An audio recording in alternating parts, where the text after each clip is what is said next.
ساتھ ساتھ ایک سوال ہے آخری ہے یہ، جی سر. بس 1 منٹ کے اندر، یہ ہے ارشاد احمد بھٹی نے جو سوالات کیے تھے، نہیں نہیں جی سر. تھوڑا سا کریں، تھوڑا سا آپ زیادہ نہیں کریں نہیں آپ کے پول ادھر، زیادہ ہیں. نہیں نہیں نہیں، آپ تھوڑا اور کریں، ایسے نہ بڑے کریں، خوبصورت. اب ایسے نہ میں آ کریں، جاؤں گا، میں آ جاؤں، میری نہیں نہیں فکر نہ کریں، آپ کے پول نہیں زیادہ نہیں ہیں، سر، میں لوگوں نہیں نے نہیں مجھے ادھر دیکھا ہے. کریں ادھر، نہیں صحیح ہے صحیح اچھا ہے.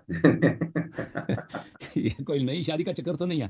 نہیں نہیں، پول تو لگا یہ دیا. ارشاد احمد بھٹی کو آپ نے ناسبی کس پاکستان میں جو بنیاد نئی پر شادی کہا ہوتی ہے نا، وہ یا رمضان سے پہلے یا رمضان کے بعد ہوتی ہے اکثر. ہے؟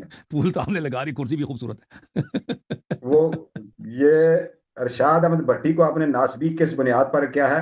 حالانکہ ایک جو صحافی ہوتا ہے، ایک سیکنڈ، وہ جو صحافی ہوتا ہے وہ جب جاتا ہے کسی اسکالر کے پاس، جیسے میں بھی، آپ کے مذہبی اب اسکالر ہیں، بڑے عالم ہیں، تو ان کے پاس جب جاتا ہے تو وہ تو لوگوں کے تاثرات اور ادھر اس نے معاشرے میں جو باتیں عام ہوتی ہیں وہ پٹ کرتا ہے، تو اس کے پٹ کرنے میں یا رکھنے میں کچھ برجستگی ہوتی ہے یا اس تھوڑا کے سوالات سے پتہ چلتا ہے نا اس کی ذہنیت کیا ہے. تو اس نے ادھر ادھر ریسرچ کیا ہے، اس کو جتنے یا کسی نے اس کو کھلایا ہے، اسپون فیڈ کیا ہے، کسی نے اس کو دیا ہے کہ سوالات کر لو.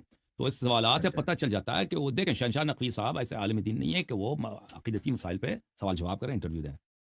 وہ شہنشاہ نقوی صاحب بیچارے وہ تقریر کر لیتے ہیں، سیاست وغیرہ ان کو آتی ہے کہ وہ کوئی ان سے سوال کریں، عام معاشرتی چیزیں پوچھیں، شاید وہ جواب دے سکتے ہیں. تو مجھے تو لگتا ہے کہ یہ ایک طرح سے ایک ہٹ جاب تھا، ان کو ان لوگوں نے ایمبوش کیا ہے، اس کو پھنسا دیا ہے کہ وہ کہ آپ، مجھے نہیں معلوم، شہنشاہ نقوی صاحب نے ان سے پوچھا بھی ہے کہ آپ کیسے سوالات کرنا چاہتے ہیں. تو ان کے سوالات سے ہمیں پتہ چلتا ہے اس کی ذہنیت کا، کہ اس کی کتنی دشمنی ہے شیعہ مذہب کے ساتھ. کیونکہ اس کے جو میں نے تو اس کے انٹرویوز نہیں دیکھے، میں نے لوگوں کے تاثرات سنے کہ جب اس نے انٹرویو کیے ہیں دیوبندیوں کے ساتھ، ان سے اس طرح کے سوالات نہیں کیے. نہیں نہیں، جو سخت دیوبندیوں پہ سوالات ہیں، تنقید ہوتے ہیں اس طرح کے سوالات بریلویوں کے ساتھ اگر کیا نہیں تو اس نہیں طرح سوالات نہیں کیا جو نہیں بریلوی کے نہیں مخالف ان سے پوچھتے نہیں ہیں. نہیں ٹھیک ہے نا. نہیں صحیح. نہیں، بہت سخت سوال تھے، بہت سخت اچھا. سوال تھے وہ. اوکے. مولانا طارق جمیل صاحب بھی ذرا وہ نہیں دے سکے تھے، پھر مفتی طارق مسعود صاحب نے دیے تھے.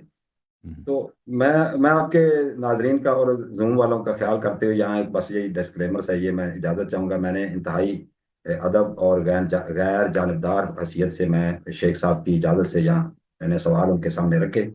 یہ محض صرف علمی گفتگو تھی کہ ان سے ہم کچھ ایسے اہم سوالات کیے گئے جس میں، اور خصوصاً یہ سوالات، زیادہ تر سوالات شیعہ مسلک اثنا عشری کے متعلق تھے.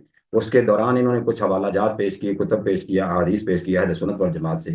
تو وہ ان کی اپنے افکار اور ان کی وہ گفتگو ہو سکتی ہے، ضروری نہیں کہ میں اس سے اتفاق کروں. میں ان کا تھینک یو بہت سر. شکریہ ادا کرتا ہوں، تھینک یو سر. اور اللہ تعالیٰ آپ کو خوش خرم رکھے، اور میرے جو ساتھی ساتھ جڑے ہیں ناظرین، ان کو بھی اللہ تعالیٰ خوش خرم رکھے. اور السلام علیکم والسلام اللہ نئی شادی آپ وبرکاتہ. کو مبارک ہو انشاءاللہ. کوشش کریں نکاح سنت. چلے جناب. ٹک ٹاک پہ کون ہے بھائی؟ ٹک ٹاک کالر آ جاؤ جی. السلام علیکم.